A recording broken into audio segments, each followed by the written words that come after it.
et bienvenue sur MAE News depuis le siège du Parlement européen à Bruxelles qui reçoit Horst Köhler, l'envoyé spécial du secrétaire général des Nations Unies pour le Sahara occidental. L'audition qui s'est déroulée à huis clos devant la sous-commission des droits de l'homme et la commission des affaires étrangères avait pour objet d'éclairer les eurodéputés sur la mission de M. Köhler, mais également leur expliquer le leadership des Nations Unies et l'état d'avancement du processus onusien en ce qui concerne le règlement pacifique du conflit du Sahara. C'était aussi l'occasion d'expliquer la teneur de la résolution 2414 sur le Sahara occidental adoptée par le Conseil de sécurité en avril dernier. Écoutons les réactions des eurodéputés au terme de cette audition.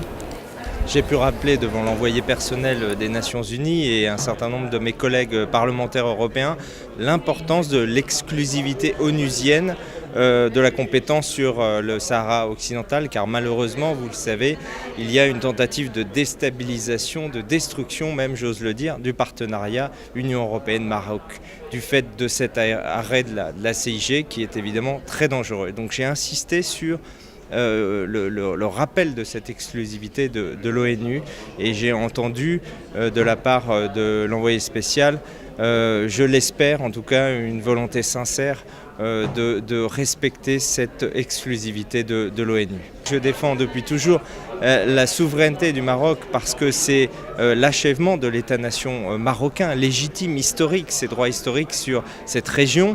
Et je crois qu'il faut sortir du vieux cadre dépassé de la guerre froide et des vieilles résolutions idéologiques contre le Maroc évidemment. J'espère que l'envoyé personnel aura cette honnêteté de comprendre l'importance à la fois stratégique du partenariat entre l'Union européenne et le Maroc et l'importance bien sûr, la légitimité de la souveraineté du Maroc sur le Sahara. Alors pour moi, ce qui est important qui a été dit, c'est qu'il y a des arrêts de la Cour de justice qui ont été émis et que la Commission européenne, le Parlement européen doivent respecter ces arrêts de la Cour de justice et non pas l'inverse. Donc c'est-à-dire que pour avoir un partenariat stratégique robuste avec le Maroc, nous devons respecter les arrêts de la Cour de justice européenne. Tout mon soutien à Monsieur le Président Horst Köhler.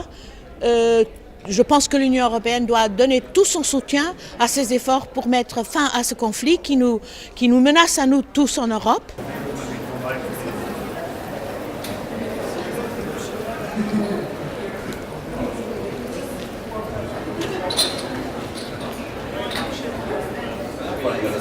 C'est ici que se termine notre émission et je vous donne donc rendez-vous pour une prochaine émission MAE News.